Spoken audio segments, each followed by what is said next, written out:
we hauna mjua Bloody we Kwanza minasto kuna kitu minataka nikwambie, mana shoga wako simwelewi, kila siku ananiumiza mie. Mana kosa si kosa, mbele za watu wananisema, ona meondoka nyumbani bila kusema.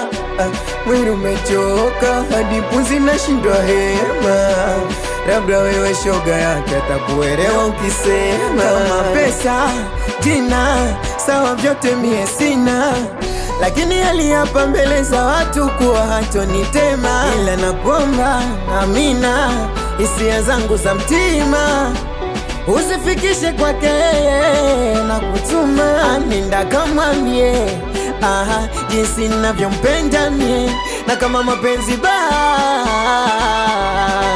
amwambie sorry, asijaganiacha mimi bado nampenda.